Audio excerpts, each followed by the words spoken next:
Hey friends and family, my name's Skylent. I've played some MMOs in my day. Okay, you probably know that, but if you haven't subscribed, you should. Call to actions work apparently. So top 10 most popular MMO on Steam 2021. I checked on off-peak hours so that I really got a global sense of what was actually popular. So if the ordering and the numbers are a little weird and low, that's why. But yeah, anyways, this all seems right. This all seems fair. But then remember, this is just on Steam, but I am doing Steam because this is the only way I can actually see the numbers, because everyone just hides their numbers for some reason. Who knows why that is? But I think that the popularity of an MMO matters. You want to play with massively multiplayer people, more often than not, you know, just because there's a giant world boss that can be fought by 100 players doesn't mean that you always will have 100 players in those games. So which ones are the most popular? Which ones can we actually glean to see are kind of rising and growing? Or, you know, maybe there's some hidden gems on here. Spoiler alert, there is. We're going to talk about them. But much love, guys. Let's have some fun with some MMOs. Let's do it.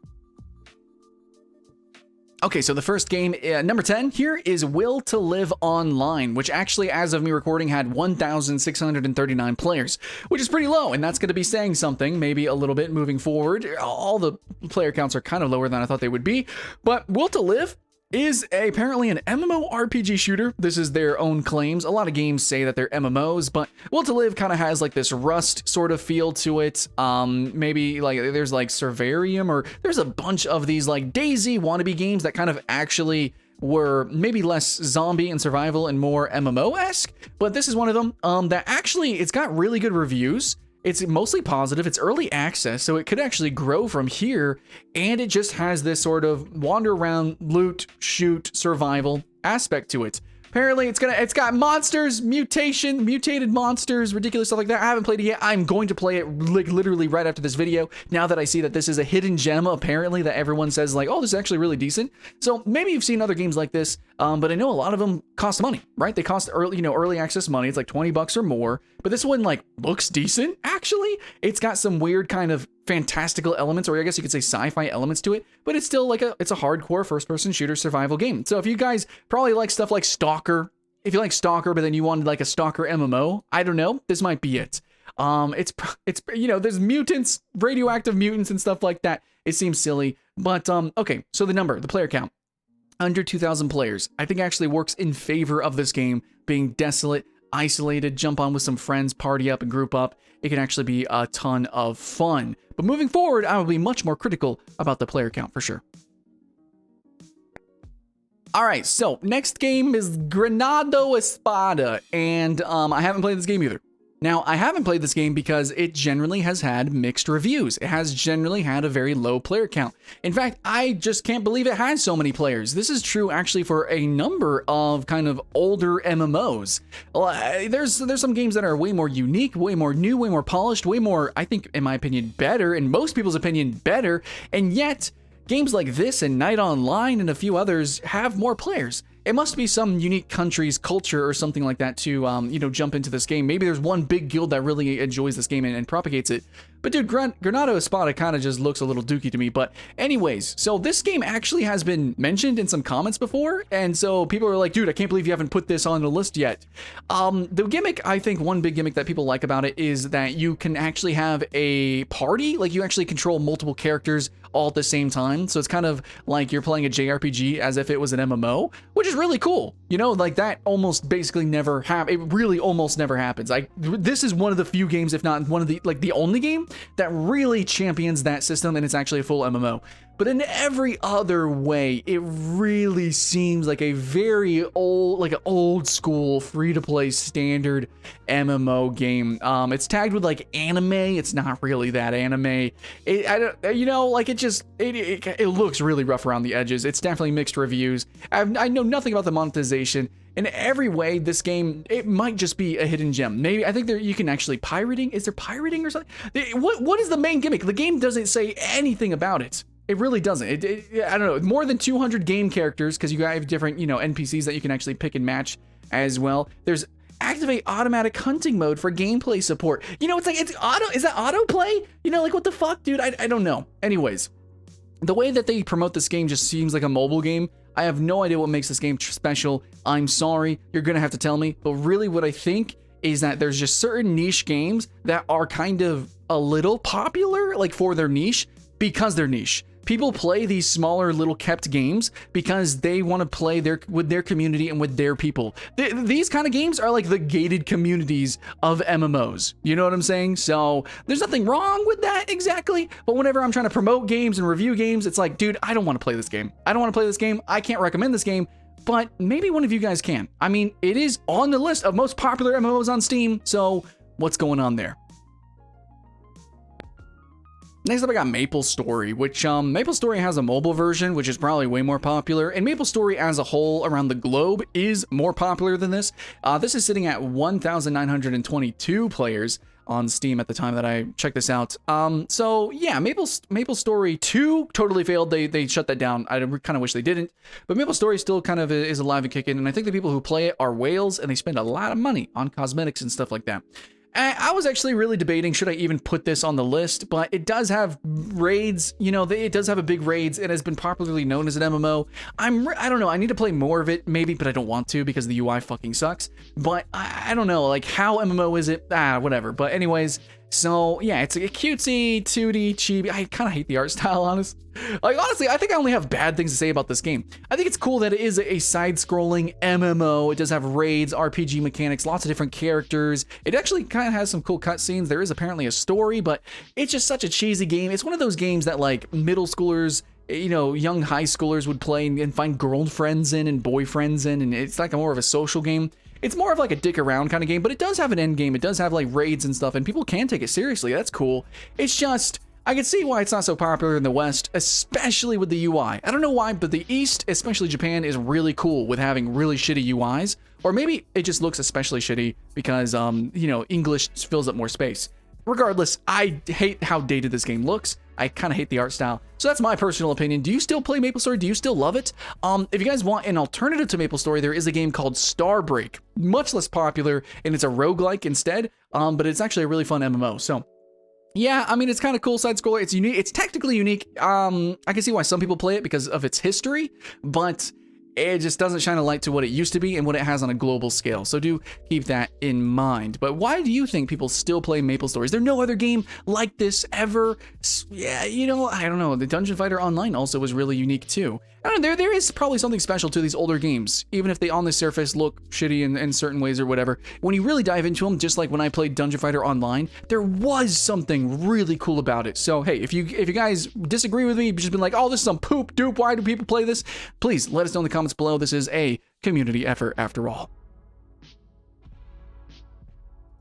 And next we have EVE Online, which we jump up pretty significantly here with 3,400 players. EVE Online is pretty notorious, quite infamous for its literal world record breaking battles. If there was ever an MMO that truly defined what it means to be an MMO, it's literally EVE Online for being the world record holder of being the most massively multiplayer online game, but that does not mean most popular. So kind of lower on the list for how influential this game is. This game has inspired stuff like new stuff like Albion Online. It has inspired all sandbox games coming forward. Basically, everyone's like, okay, we want Ultima Online with some EVE Online mechanics, and that's what everyone is kind of inspired by and doing. So EVE Online, sci-fi, that makes it unique. Truly, fully, completely sandbox, really unique. And then also the culture, the politics, everything that goes into it, incredibly unique how you play this game. But if you just jump in and you're solo and you're brand new, what the hell is this game? It's a bunch of numbers and pages, and I've tried to play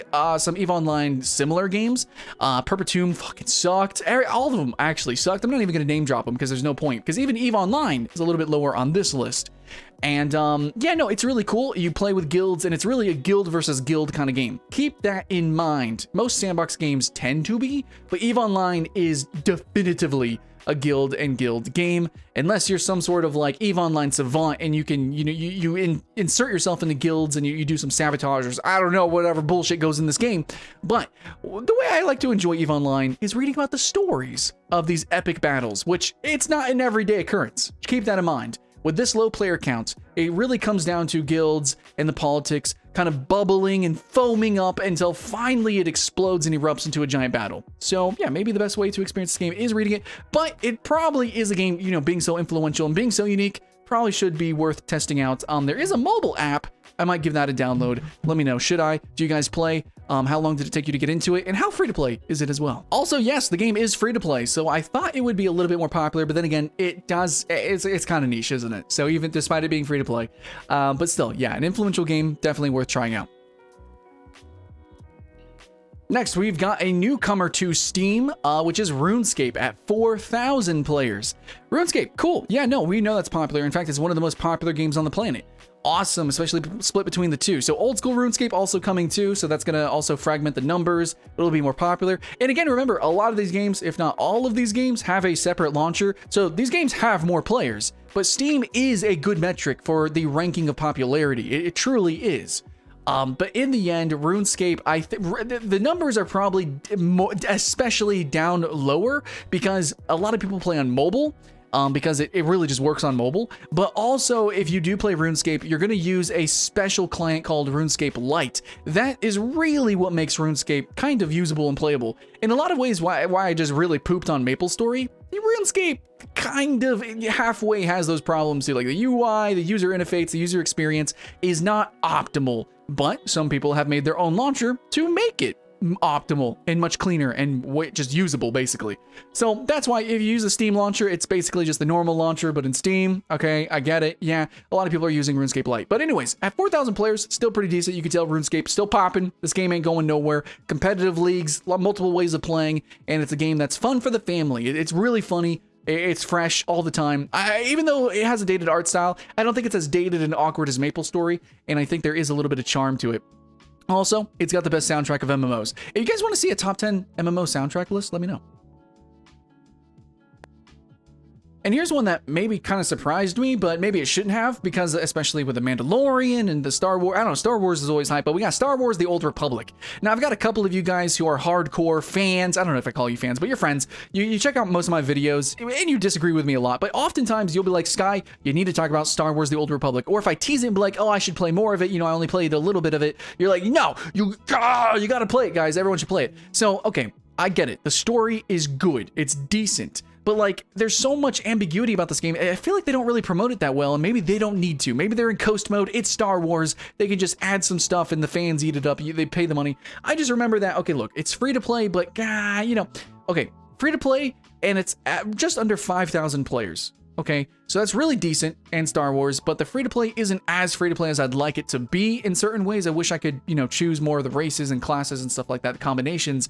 But apparently you do get to run through a whole story. You know, you do get a cinematic experience, but that's not what I want in an MMO. I want the MMO. I want RuneScape. I want EVE Online.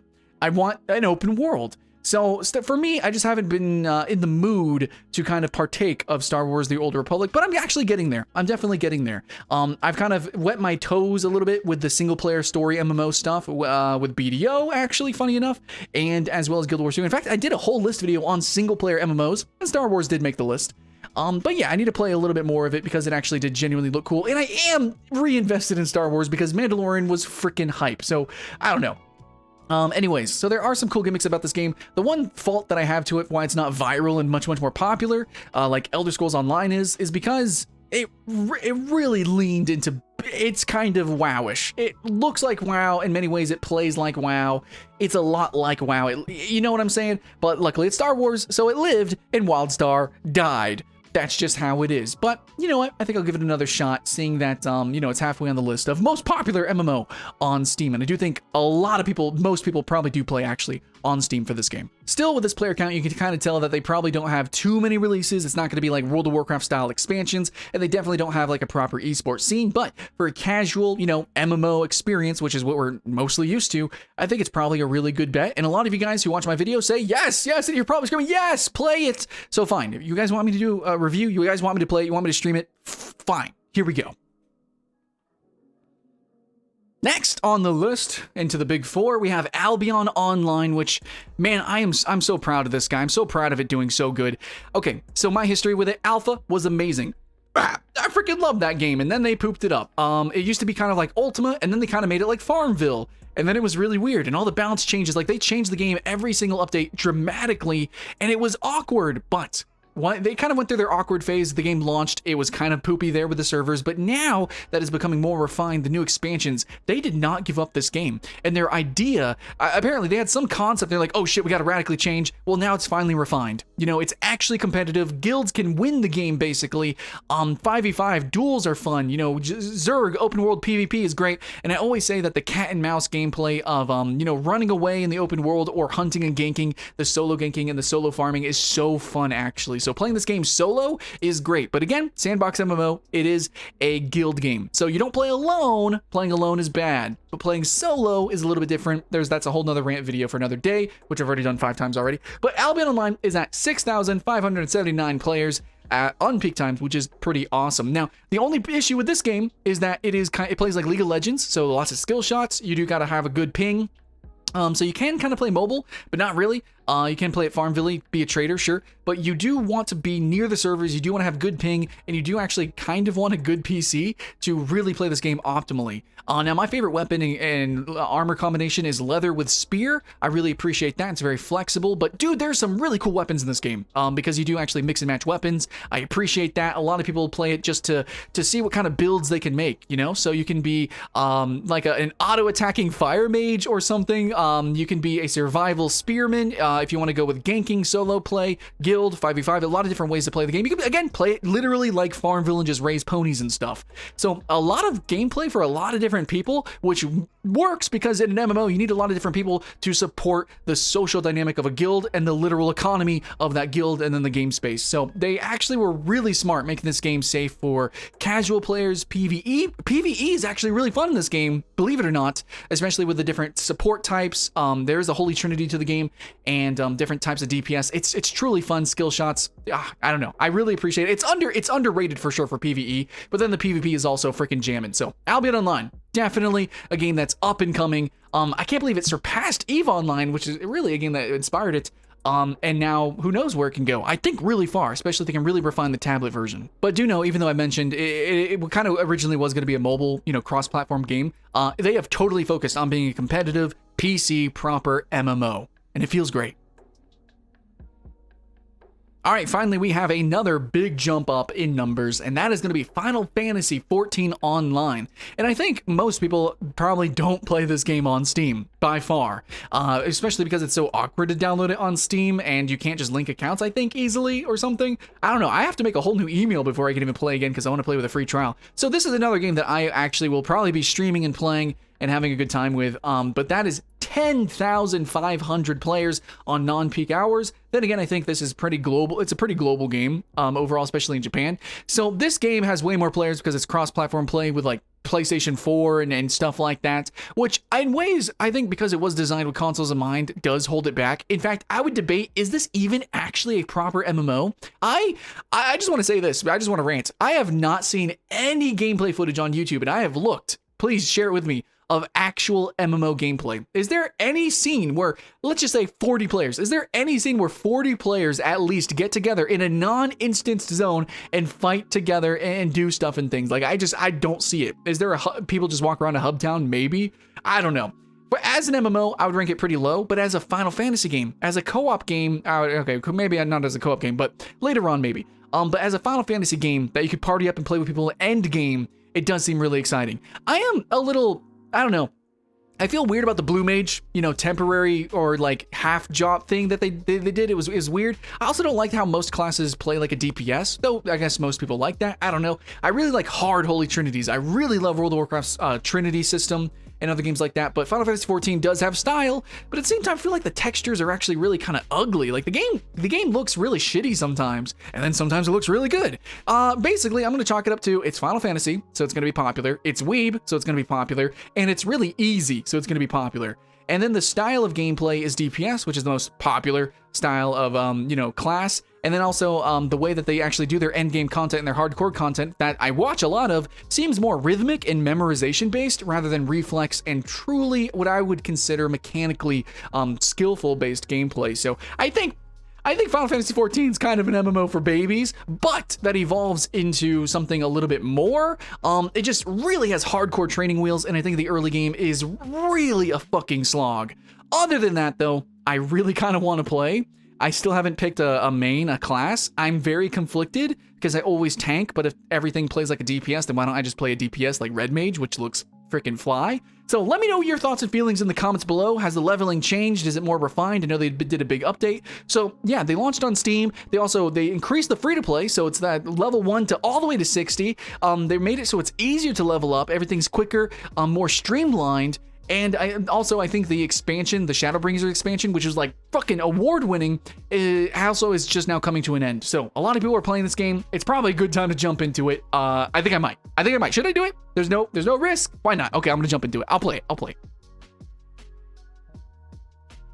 And now we have Elder Scrolls Online beating out Final Fantasy XIV Online. And again, that is going to be because by far, most people play Final Fantasy XIV on their own launcher, and it's really hard to like link it or make a new account on Steam. So that all these people on Steam are just new for Final Fantasy. But Elder Scrolls Online, 12,800 people were playing Elder Scrolls Online. So a lot of people kind of disown Elder Scrolls Online. So I'm going to clear up some of those misconceptions. Maybe I'll do a whole video just on this. But people say the combat sucks. Okay.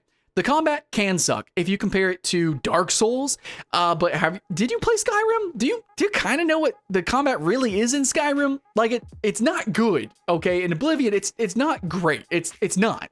Elder Scrolls Online for an MMO actually has some cool stuff going on. Now, I'm actually playing a fire and forget style healer. So I just drop down like AoE heals. I just drop down heals over times. I just drop down things that allow people to life leech. Like, it's just easy mode. So maybe I'm not the best person to talk about combat exactly, but I think a lot of people also say the combat sucks because the way they build their character. So similar to Albion Online, you build your kit, like literally ability by ability, each ability bar, the weapons that you use and the class that you use, you completely customize your skill bar, So I think some people don't exactly know what makes a good build, and sometimes also what's meta and what's good maybe isn't fun exactly. So there's definitely some give or take, but if you work really hard, you can have a good and fun experience inside of Elder Scrolls Online if you do focus on what it actually does very well. So if you're going in here trying to play it like Dark Souls, if you're going in here trying to play it like Black Desert Online, no, it's not going to work. If you go in here trying to play it exactly like World of Warcraft, no, it's not going to work.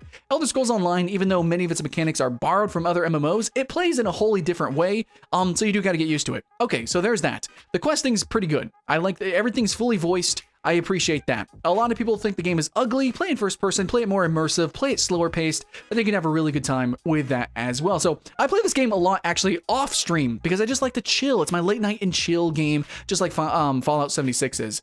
But Elder Scrolls Online actually does have some kind of cool open world events. It's just cool just to see it happening. It's not as good as Guild Wars 2, definitely for sure.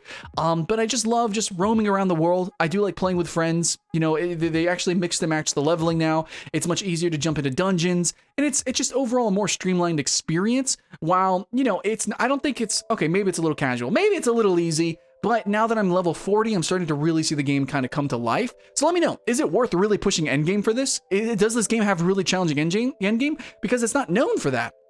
But then again, maybe that's another misconception. Maybe the endgame, because it is a Holy Trinity game, actually is truly engrossing. Because there is dodging, there is blocking, there is a lot of different abilities. You are mixing and matching abilities yourself, your kit. So there is a lot of customization that goes into a full party running into it. It's not just what class do we bring, it's literally what abilities do we bring, and then how do we use them in these different encounters. So yeah, I think that, the game does spread itself a little thin, and I think its combat system is also very much evidence of that. But if you hyper-focus on a certain type of gameplay, if you hyper-focus on different, skills and things, and what you want to do, if you have a goal in mind, then Elder Scrolls Online is a great theme park. It's just not all the rides are winners, okay? But they got a couple of thrill rides that are pretty cool, at least in my opinion, that I appreciate. What do you guys think in the comments below?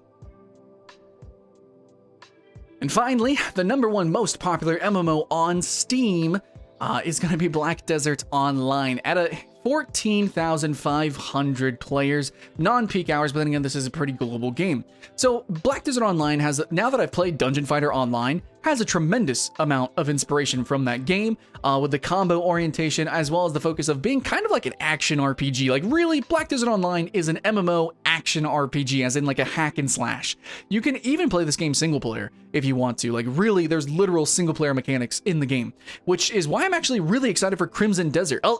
My video talking about single player MMOs got completely disowned by ignorant fucks who know nothing about game design, know nothing about anything. Like, you're just literal dum-dums, and they're like, Black Desert Online can't be single player, bitch. they're making a literal single-player Black Desert Online, and I would debate most people play Black Desert Online as a pseudo single-player experience. And now that I'm saying it, you're probably like, oh yeah, I mean, yeah, I kind of get that. It feels like Diablo, it feels like Path of Exile, but, with the most ridiculous action combat. It does have an open world. It's technically a sandbox, but I think most people would call it like a pseudo sandbox. Where like, yeah, you can be a merchant, you can be a trader, you can have lots of different characters doing lots of different things, but for the most part, kind of not at the same time. Like you're really streamlined into doing certain things. My favorite class in the game is Striker. I played a bunch of different classes, and that's kind of a misconception to think about. Black Desert Online is a game not where you just pick a class and you just play that class and you grind that one class for infinity and then pay to win for that, even though the game is pay to win. You play lots of different classes and you play in lots of different ways, and the whole point of the game is kind of amassing wealth and power for your guild. Which then does come to, yeah, you probably do need a high-level PvP character if you really want to push the limits there, but you can actually subvert expectations and play this game in different ways, which is all of my videos on Black Desert Online are about how to subvert those expectations. You can even use this as like just a character creator simulator. For $5, it has the best character creator, which debatably you could even use for your D&D characters, you could probably actually use as inspiration for art and for your own games, maybe even like export to Blender or some shit, for real. For $5 a character creator, a lot of those are hundreds of dollars. So anyways, Black Desert Online as an experience is actually unmatched. It is completely unmatched. As a fair competitive game, also unmatched in how completely unfair it is and unbalanced, but there really is something unique and special about this game that is completely worth trying out, regardless of some negativity that surrounds it. And the popularity isn't just because, oh, it's whales and oh, it's addicting. That's part of it. It really is. But it genuinely has something unique. As somebody who I fucking hate gambling games, I do not want to promote gambling games in any sense, but it is a sandbox game. You can subvert it, you can go around it, and there really is something truly genuinely unique about Black Desert Online. And also just in terms of graphics, we have to say it. It is undoubtedly, objectively, the highest fidelity MMO on the market. With this action combat that moves at this pace, even if it was a 1v1 dueling game, it would still be the fastest fighting game on the planet. And it's an MMO, and it looks like this? Fucking crazy. But I gotta also mention, in terms of other games and things like Will to Live, I was like, oh, it doesn't matter that they're so low player count. In Black Desert Online, it kind of doesn't matter that it's that high of a player count. It doesn't. It really kind of mostly is a single player game. Really. So, anyways, just wanted to mention that. It kind of doesn't matter how popular this game is. It's really not that social. Yeah, there's some open world boss fights, but not as good as Guild Wars 2. It's neat. So that is the list of the 10 most popular MMO on Steam, considering non-peak hours for America. But generally, this is probably a good overview, and I think a really good ranking of these as well for just base level, like hardcore players. And this is going to be like the minimum, So if a game is below this minimum, then there's going to be times where basically you're not going to really be able to play the games. But I think there was some hidden gems. I think Will to Live Online, definitely worth checking out as well. If you haven't still played RuneScape, definitely worth checking out. And I think Star Wars The Old Republic, yeah, it hasn't died. It won't die. Okay, I'm going to play it. Albion Online is on the rise. Please check it out. And Elder Scrolls Online gets a lot of fucking flack, but no, it really is worth trying. I know it can look ugly at times, but there really is something cool there too. And fine, I'll play Final Fantasy. God dang, you guys you love some weeb shit. You guys love weeb shit. Okay, I'll play it. But anyways, what do you guys think in the comments below? Let me know. It doesn't matter if a game is popular or not. I think so, but we can fight about it. So much love regardless. My name's Skylent. I'll see you in the next one.